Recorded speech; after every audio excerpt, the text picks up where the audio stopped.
Listen up, you ugly black hag. My family owns half this street. You think some old black widow like you deserves to sit in the best seat?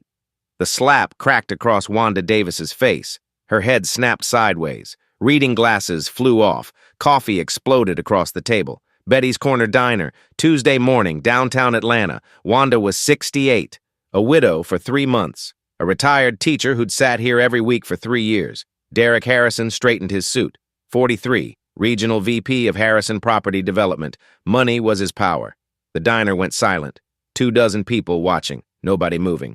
What Derek didn't know was that Wanda had a son, a man who'd served 2 tours in Afghanistan, a man who'd briefed generals and shaken hands with presidents.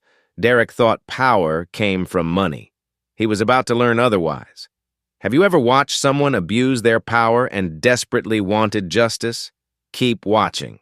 What happens next will restore your faith. 45 minutes earlier, Wanda woke up in her small apartment. The routine never changed. Shower, coffee, Bible reading. She put on Samuel's faded army jacket. Her late husband's name still stitched across the chest. Samuel Davis had died 3 months ago. Lung cancer. 41 years in postal service after military retirement.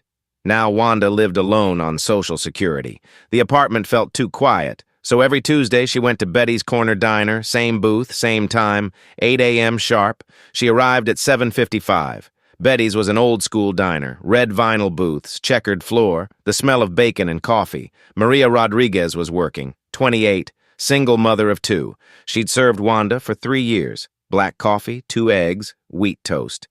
"Good morning, Miss Davis. Your booth's ready."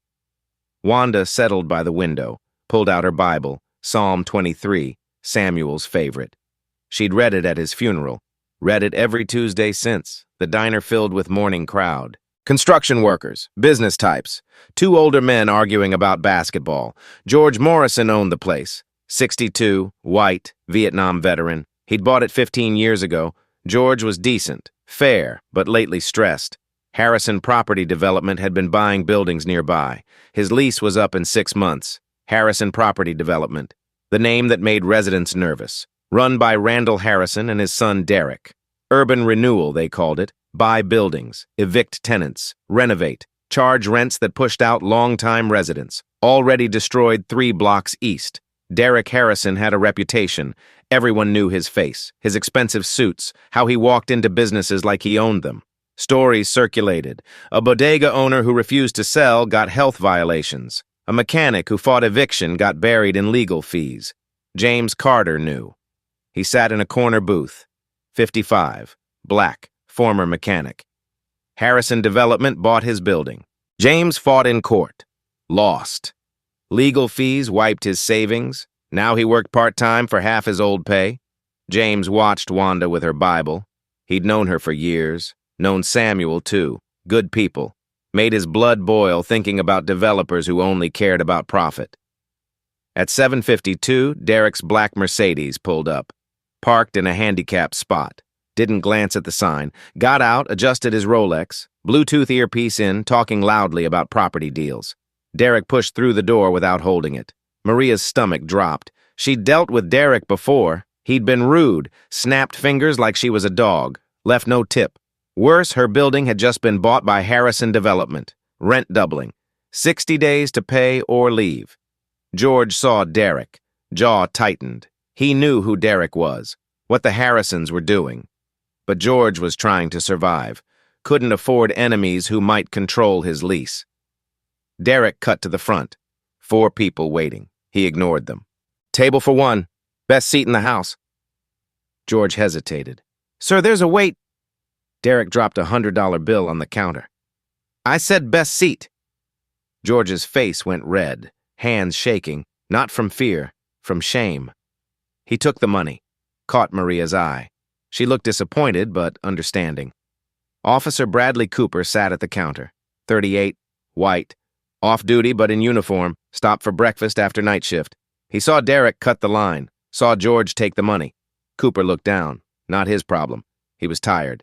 Being an entitled jerk wasn't a crime. Derek scanned the diner. Eyes landed on Wanda's booth. Window view, best spot. He walked toward it. Maria intercepted. "Sir, that booth is occupied." Derek didn't look at her. Then unoccupy it. Sir, the customer has been here since we opened. Derek finally looked, eyes cold. Do you know who I am? Maria's voice was quiet. Yes, sir. Then you know my family owns your building, the one where rent just went up.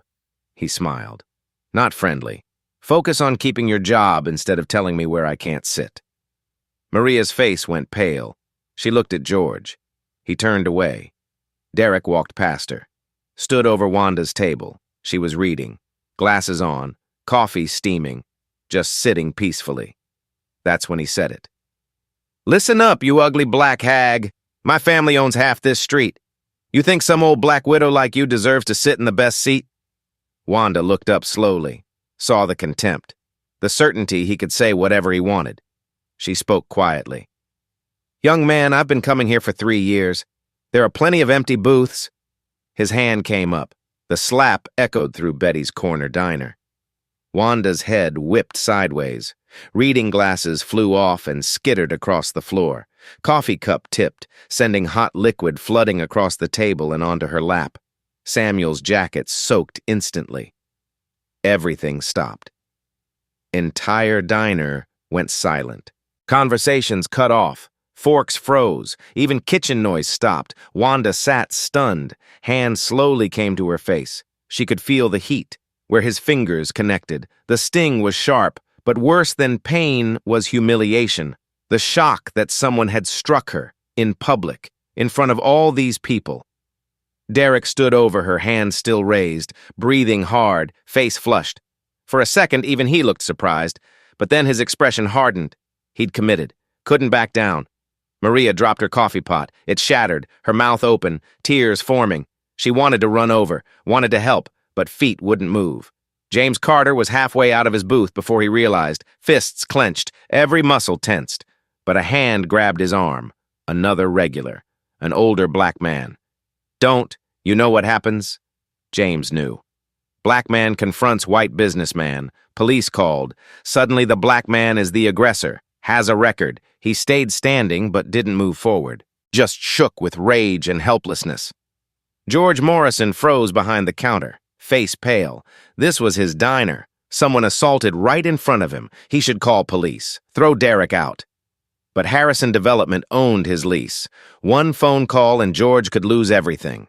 Officer Cooper had been watching. He'd seen Derek harass the old woman, now the assault. Training kicked in. He stood, hand checking his badge. Sir, I need you to step back. Derek turned, saw the uniform, expression flickered, uncertainty, maybe fear. But then he saw Cooper's face, saw hesitation, saw a cop who'd been sitting there and hadn't done anything until after the slap. Derek's confidence returned.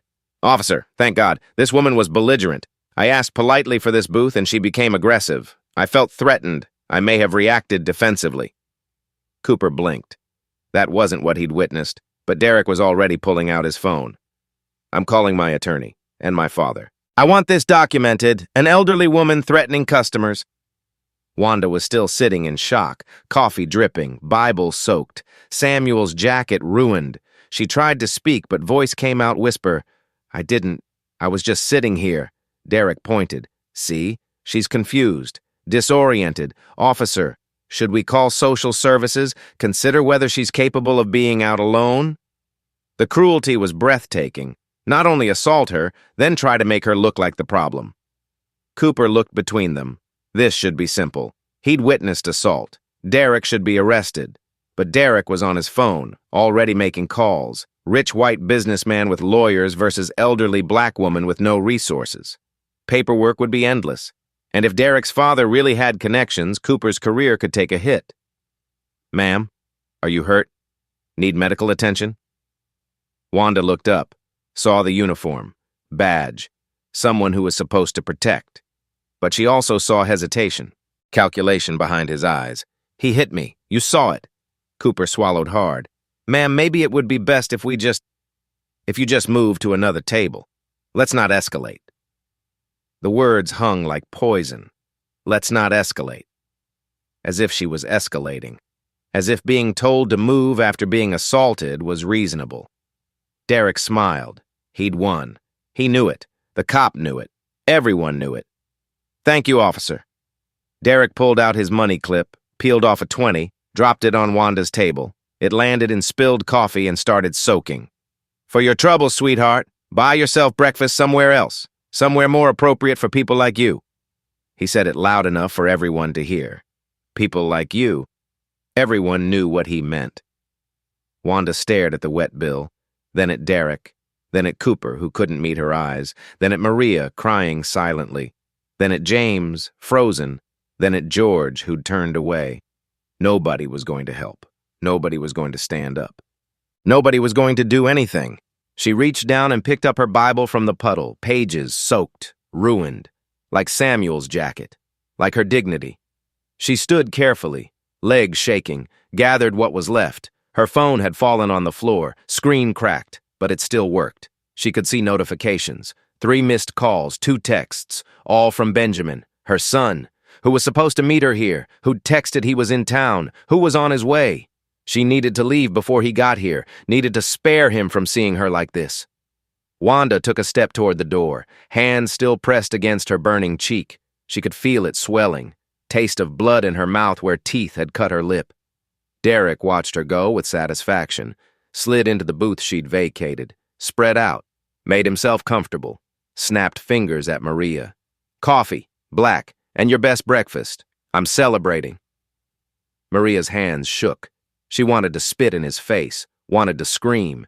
But she had 2 children at home, rent she could barely afford about to double, a job she desperately needed, so she wrote down his order and walked away without a word. Officer Cooper sat back down, picked up his coffee but didn't drink, just stared into the cup. He'd made his choice. Now he had to live with it. He told himself he'd prevented escalation, kept everyone safe. But words felt hollow. George Morrison stood behind the counter, face pale. He should call police, file a report, but what good would it do? Cooper had been right there and done nothing, and if George made waves against Derek Harrison, what would happen to his lease? James Carter was still standing. His friend had let go, but he hadn't sat back down. He stared at Derek with such intensity. James pulled out his phone. At least he could do something. He'd recorded the whole thing, from when Derek walked over to when Wanda stood to leave. Video proof. But what was he going to do with it? Post it online? File a police report when the cop who witnessed it had declined to act? James had been through the legal system. He knew how it worked, how much weight a black man's word carried against a rich white businessman. Still, he saved the video, just in case. Wanda made it to the door, pushed it open. Cool morning air hit her face, felt good against her burning cheek. She stepped outside and door swung closed. She could see her reflection in the glass, face already bruising, eyes starting to swell. She looked like someone who'd been in a fight, someone broken. She sat on the bench outside, the one where people waited. Her whole body was shaking, not from cold, from shock, from humiliation, from crushing weight of injustice. Her phone buzzed. Text from Benjamin. "Mom, I'm 10 minutes away, can't wait to see you. Got something exciting to tell you." 10 minutes. Her son would be here in 10 minutes. She looked down at herself. Coffee-stained jacket, swelling face, cracked phone. What would she tell him? She started to text back, started to tell him not to come. But fingers shook too badly to type. And anyway, Benjamin would know something was wrong. He always knew. Inside the diner, Derek was enjoying his victory. He'd ordered the most expensive thing on the menu. Steak and eggs, hash browns, extra bacon, talking loudly on his phone about property deals, making sure everyone could hear how successful he was. "Yeah, we're closing on the building next week. The tenants are being difficult, but they'll be out by end of month. We don't negotiate with people who don't understand business." Maria brought his food, set the plate down harder than necessary. Coffee sloshed. Derek didn't notice. Too busy explaining how he'd just taught some old woman a lesson. "You should have seen her face. These people think they're entitled to everything. Someone needed to remind her of her place." Maria's hands balled into fists. She walked back. George caught her eye. He could see how close she was to breaking, how much she wanted to quit. But he also knew she couldn't afford to. James was still recording, still gathering evidence. He'd switched to filming Derek bragging. Every word, every laugh, every callous statement. If nothing else, the world needed to see what kind of man Derek Harrison really was. Other customers started leaving. One by one, they paid and walked out. Nobody wanted to be there anymore. The comfortable neighborhood diner had turned into something ugly, shameful. People left money and slipped out without making eye contact, but nobody said anything to Derek. Nobody confronted him. Nobody reported what they'd seen. They all just left, disappeared into the morning, went on with their lives as if nothing had happened. Cooper finished his coffee and stood to leave. He couldn't sit there anymore, couldn't pretend everything was fine. He put money on the counter and headed for the door. As he passed Derek's booth, Derek called out, "Officer, thanks again for your help. Not everyone understands that sometimes you have to be firm with certain people. I appreciate a man who knows how to keep the peace." Cooper's jaw tightened. He wanted to say something, wanted to tell Derek exactly what he thought. But instead he just nodded once and kept walking. When he got outside, he saw Wanda on the bench, face clearly bruised now, holding her phone, crying quietly. Cooper stood there for a moment. He should go over, should apologize, should do something. But shame kept his feet planted. He'd made his choice in the diner. Now he couldn't face the consequences. So he turned and walked to his car, drove away, told himself it was out of his hands. Wanda watched him go. Another person who could have helped, but chose not to. She wasn't even surprised. This was how the world worked. People with power did what they wanted. People without power suffered. Everyone else looked away. Her phone buzzed again. Another text from Benjamin. 5 minutes, Mom. Just parked. Walking over now. 5 minutes. Her son was 5 minutes away.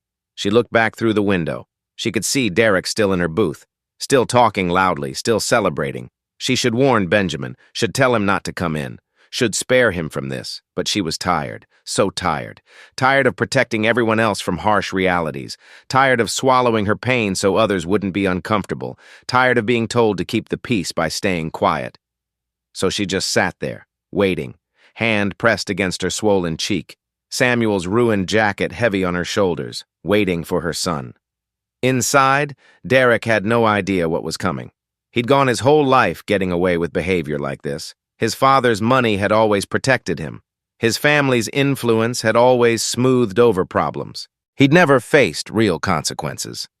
He finished his steak and eggs, waved Maria over for more coffee, complained the eggs were overcooked even though they were perfect, left a single dollar as a tip on a $50 meal, then settled back. In Wanda's booth, the one he'd taken by force, and he smiled. He had no idea that 3 blocks away, a black SUV with government plates was approaching. Inside that SUV was a man trained to respond to threats with overwhelming force. A man who'd served 2 tours in Afghanistan. A man who'd led soldiers into combat. A man who'd earned the Distinguished Service Cross for valor under fire. A man whose mother had just been assaulted. Benjamin Davis had been driving since 4 a.m., 3-hour trip from Fort Benning to Atlanta. He hadn't seen his mother in 6 months. Deployment schedule had been brutal. But now, he had a week of leave. Last month, he'd received the Distinguished Service Cross, the nation's second highest military honor, for extraordinary heroism in combat. But the person he really wanted to celebrate with was his mom. The SUV pulled up at 8:32. Benjamin was in his Class A uniform, full dress, straight from base. The uniform was immaculate, rows of ribbons, Distinguished Service Cross prominent, combat infantry badge, ranger tab, jump wings, silver eagle insignia of a colonel on his shoulder boards. 2 MPs were with him, Sergeant Harris and Corporal Williams, not officially on duty. They'd just asked to ride along. Both wanted to meet the woman who'd raised a man they respected so deeply. Benjamin walked toward the entrance. He was smiling, excited. He had the Distinguished Service Cross citation in his pocket. Wanted to show his mom. That's when he saw her through the window, sitting on the bench, and his smile disappeared. Her face was swollen, bruised, blood at the corner of her mouth, jacket soaked. She was holding her phone and crying. His mother. The strongest woman he'd ever known, sitting alone, crying. Benjamin's training kicked in. Threat assessment, scan environment, identify source of danger, protect the civilian. In this case, the civilian was his mother. He crossed the distance in 4 long strides, dropped to one knee. Hands went to her shoulders, gentle but firm. "Mom, what happened?" Wanda looked up, saw her son, saw the uniform, saw concern, and something broke. All the strength she'd been holding on to cracked. She reached for him and he pulled her into a hug. "Baby, you shouldn't be here. You should go. But Benjamin was already examining her face. Combat medic training. He could see the pattern, the split lip, the swelling. Someone had struck her. Hard. Recently. Who did this? His voice was very quiet, very calm. The kind of calm that meant he was seconds away from violent action. Mom! Who did this? Wanda tried to pull away, tried to tell him it didn't matter. But Benjamin's hands stayed on her shoulders, waiting, patient. A man inside, Derek Harrison, he wanted my booth. I said no, he hit me. The police saw. Everyone saw. But nobody did anything. Benjamin's jaw clenched. Eyes went cold. Hard. The MPs behind him had heard everything. They'd gone very still. Both had served under Benjamin in Afghanistan. They knew what that expression meant. Benjamin stood slowly, helped his mother to her feet, guided her to sit back down. Stay here, Mom. Harris Williams, you're with me. He turned toward the entrance, the automatic commander's walk, purpose in every step. The door opened.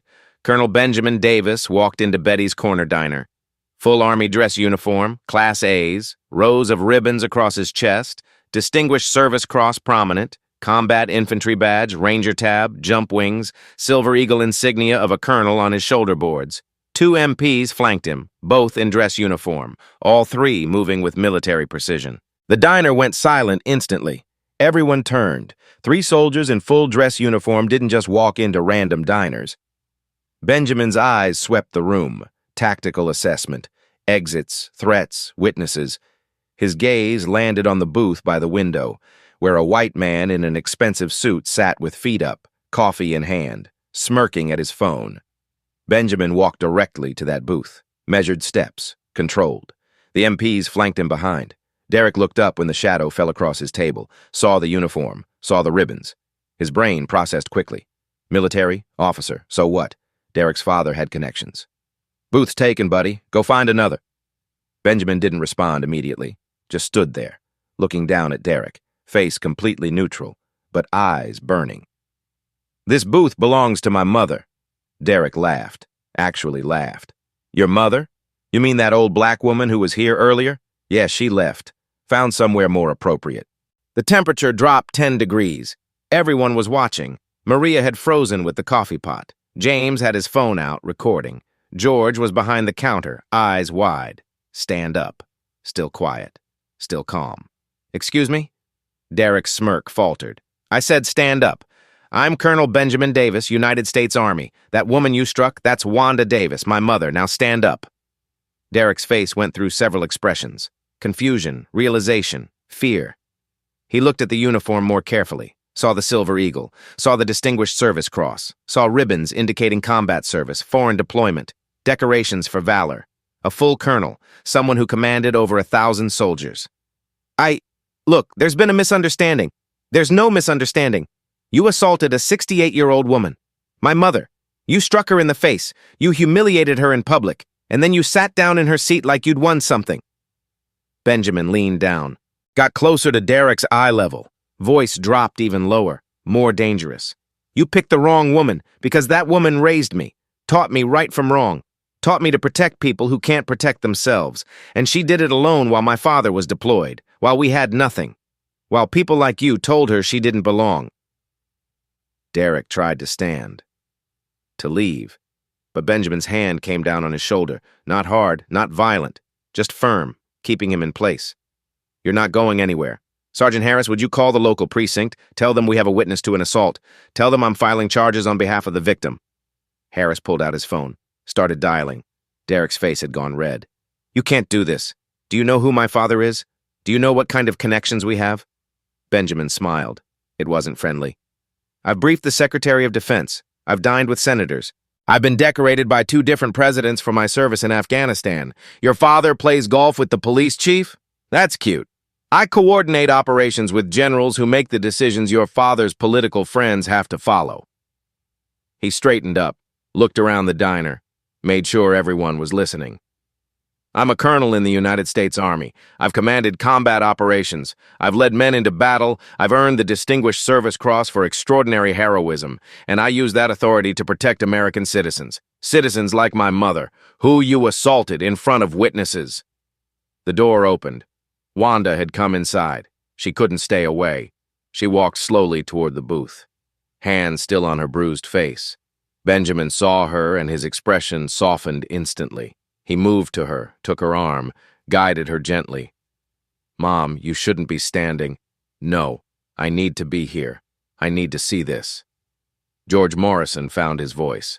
He came out from behind the counter. "Colonel Davis, sir, I'm George Morrison. I own this diner. I served in Vietnam. Sir, I saw everything. This man assaulted your mother. I witnessed it. I'll testify to that." Benjamin turned to George, nodded once. The nod carried weight.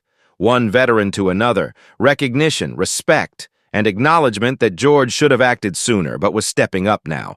Maria stepped forward, voice shaking but determined. "I saw it too, sir. I'll testify. He threatened me earlier, threatened my job, my home, but I don't care anymore. What he did was wrong." James Carter came over with his phone. "I recorded the whole thing, Colonel, from the moment he walked up to your mother until she left. Everything's on video. You can have it." Benjamin took the phone, watched the video. His jaw tightened with every second. When it finished, he handed the phone back. "Thank you. This is evidence. Chain of custody needs to be preserved. I'll need you to send this to investigating officers and testify if needed." "Absolutely, sir." One by one, other customers started speaking up. The ones who'd sat silent before. The ones who'd been too afraid. They found their voices now, because a man in uniform had stood up first. Because someone with actual authority had finally used it to protect instead of harm. Derek was trapped, literally and figuratively, surrounded by witnesses, by evidence, by a man who had the rank and connections to make sure he faced consequences. The door opened again. Officer Cooper walked back in. He'd driven around the block 3 times, couldn't make himself go home. Guilt had eaten at him. Now he saw the scene, saw the colonel in full dress uniform, saw Wanda, saw Derek looking panicked. "I'm Officer Cooper. I was here earlier. I witnessed the assault. I should have done something then. I didn't. That was wrong. But I'm here now. I'll file the report. I'll testify." Benjamin looked at Cooper for a long moment, said nothing. His silence was more damning than any words. Cooper understood. He'd failed his duty, but at least he was trying to make it right now. 5 minutes later, 2 more police cars arrived, the on-duty officers. They'd been called by Sergeant Harris. They walked in, saw the situation, immediately started taking statements. The senior officer was a lieutenant. He recognized Benjamin's rank immediately, recognized the Distinguished Service Cross, stood straighter. "Colonel Davis, sir, I'm Lieutenant Anderson. We'll handle this properly. Full investigation, complete documentation. See that you do. I'll be monitoring this case personally. My mother deserves justice, real justice." Derek tried one more time, called his father. Randall Harrison answered. Derek explained in frantic whispers. Long pause. Then Randall's voice came through loud enough for people nearby to hear. "You did what? You struck an elderly woman in public, and now you're telling me her son is a decorated colonel? Derek, I can't fix this. You've finally gone too far. Don't call me again until you've dealt with the consequences." The line went dead. Derek stared at his phone in disbelief. His father, his safety net, had just cut the cord. The officers put Derek in handcuffs, read him his rights, assault and battery, possible hate crime charges, multiple witnesses, video evidence, no way to claim self-defense. It was over. As they led Derek toward the door, he looked back at Wanda one more time. She stood there next to her son, face bruised but back straight, hand in Benjamin's. And there was something in her expression, not victory, not satisfaction, just dignity. The quiet strength of someone who'd endured and survived. The diner erupted in applause as Derek was taken out. Maria was crying. James was shaking Benjamin's hand. George was already offering Wanda free meals for life. Cooper stood to the side dealing with his own shame, but at least trying to make it right. Benjamin guided his mother to sit down. Not in the booth by the window. That felt wrong. At a different table. He sat across from her, held her hands. "Mom, why didn't you call me right away?" Wanda smiled through her tears. "Baby, you just got the Distinguished Service Cross. You have important work. I didn't want to burden you." Benjamin shook his head. "Mom, nothing is more important than you. Nothing. You're my mother. You raised me. Everything I am, everything I've accomplished, it's because of you. Some entitled punk laying hands on you, that's not something you spare me from. That's something I get to fix." He squeezed her hands. You taught me to stand up for what's right, to protect those who need it, to never back down from bullies. Today I got to use everything you taught me. I got to stand up for you the way you always stood up for me. Wanda was crying fully now, good tears. Healing tears, her son, her baby, standing in his colonel's uniform, using his rank to protect her, to demand justice, to show the world her life mattered. News vans were already pulling up outside. Someone had tipped them off. Decorated colonel intervening after his mother was assaulted. The story was spreading fast, but right then, it wasn't about publicity. It was just a son and his mother, together, safe. And for the first time since Samuel died, Wanda didn't feel alone. Maria brought fresh coffee, set it down gently. Miss Davis, I'm so sorry I didn't speak up right away. Wanda reached out and took Maria's hand. You were scared. I understand, but you found your voice when it mattered. That's what counts. George came over, sat down. Mrs. Davis, I failed you today. I was afraid of losing my business, but that's no excuse. I should have stood up immediately. I'm sorry. Wanda nodded. We all have moments we wish we could take back, George. What matters is what you do next. Cooper approached hesitantly. Ma'am, I don't expect forgiveness. What I didn't do, was wrong. I'll have to live with that, but I want you to know I'll make sure this case is handled properly. No shortcuts, no favors, justice, real justice. Benjamin looked at Cooper for a long moment, then nodded once. See that you do. James brought his phone over. Colonel, I'll send you this video. Everything's documented. If you need me to testify, I'm there. Thank you. Your recording might have saved this case. Without it, it would be her word against his. James nodded, looked at Wanda. Miss Davis, I've known you for years. You and Mr. Samuel, you're good people. What happened today shouldn't have happened, but I'm glad you've got someone who'll fight for you. Wanda smiled. James, you fought too. You preserved evidence. You stayed. That matters. The detective arrived to take official statements. Benjamin stayed beside his mother the whole time, held her hand, made sure she felt safe, made sure the process was respectful and thorough. As the sun climbed higher, the diner slowly returned to some version of normal. The breakfast rush passed. Customers came and went. But there was a difference now, an awareness, a change in the air.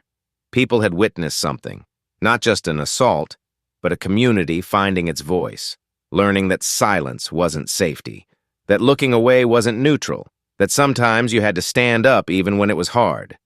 Benjamin stayed for 3 hours, made sure everything was documented properly, made sure his mother was okay, made calls to ensure the investigation would be thorough, used his connections not to circumvent the system but to make sure it worked the way it was supposed to. Before he left, he stood in the center of the diner, addressed everyone. Thank you. Thank you for speaking up, for providing evidence, for doing the right thing even when it was hard. My mother taught me that courage isn't the absence of fear, it's acting despite it. You all showed courage today, don't forget that. He put his arm around Wanda.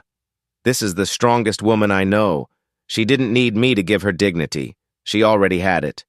I just made sure everyone else recognized it too.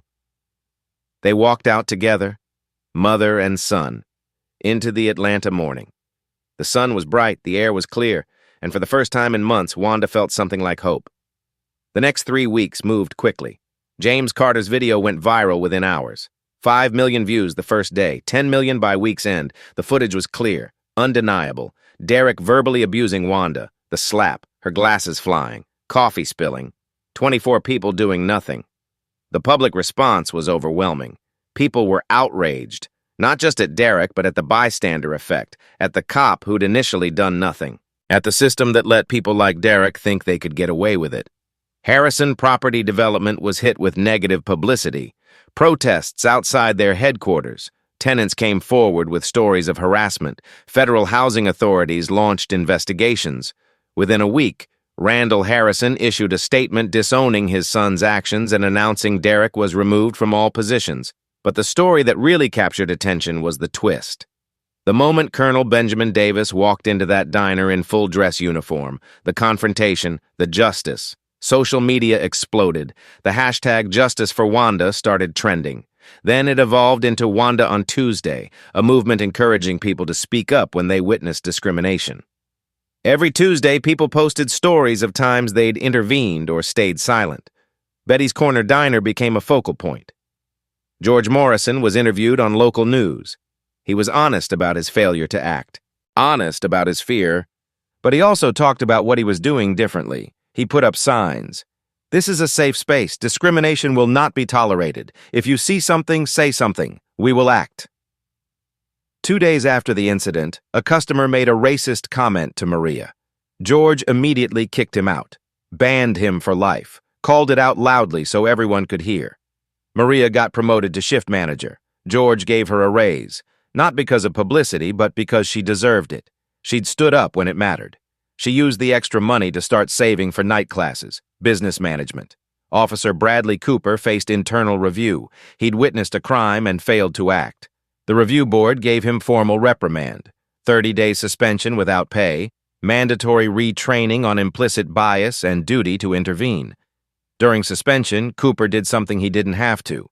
He went to Wanda's apartment, knocked on her door, apologized in person, not lawyer-written. Real, from the heart. He told her he'd failed her, failed his oath, and he was sorry. Wanda invited him in for coffee. They talked for 2 hours, about fear, about courage, about the weight of doing the right thing when it's hard.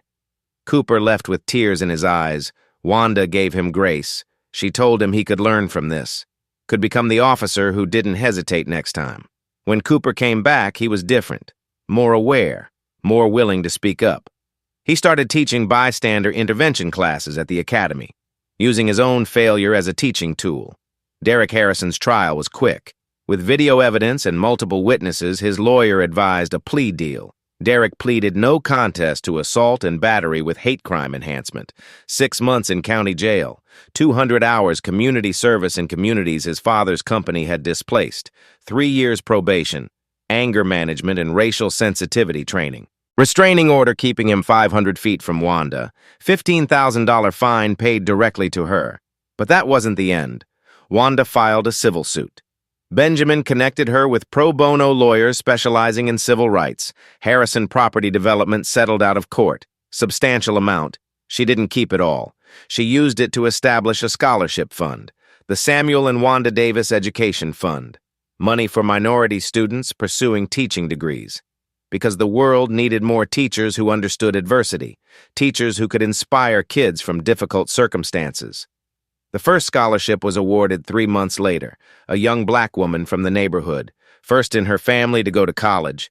She stood on stage and cried while Wanda presented the check, said she wanted to be a teacher because of women like Wanda, because representation mattered. Benjamin attended the ceremony in dress uniform. He stood to the side while his mother gave the speech.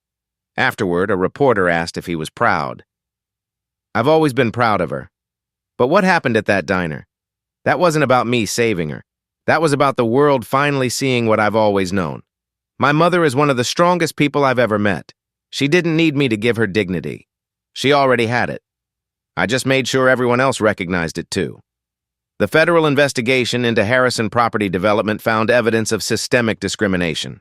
Predatory leasing, targeted harassment of minority tenants, $2.3 million in fines and settlements, forced oversight, accountability board. Randall Harrison tried to distance himself from the company's past, claimed he didn't know, nobody believed it.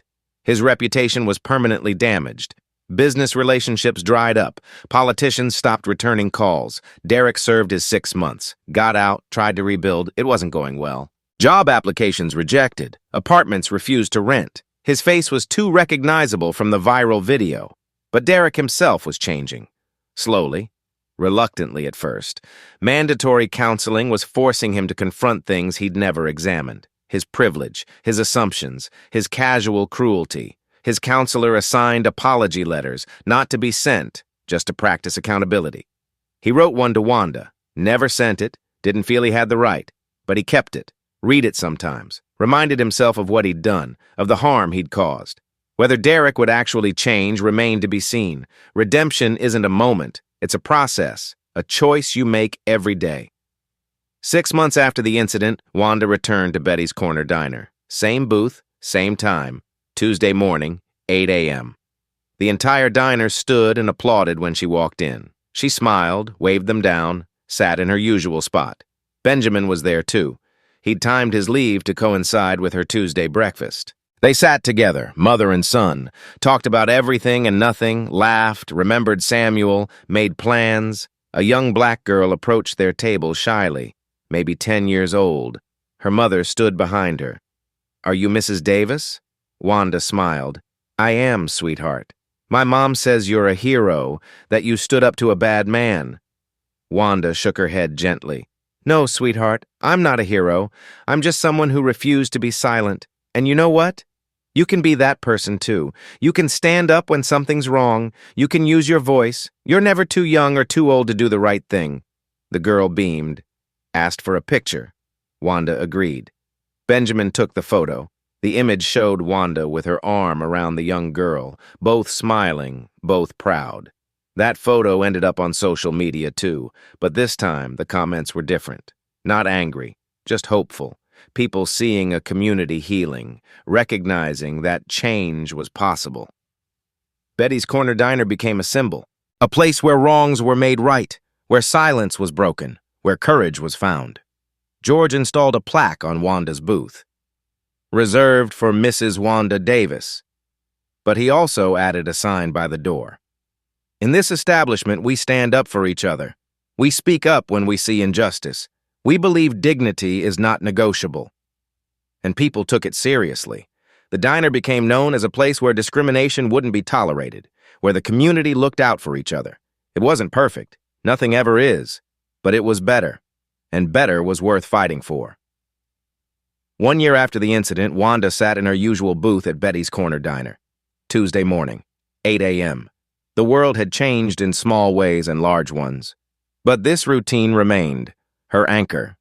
Benjamin was deployed again, somewhere he couldn't talk about, but he called every Sunday.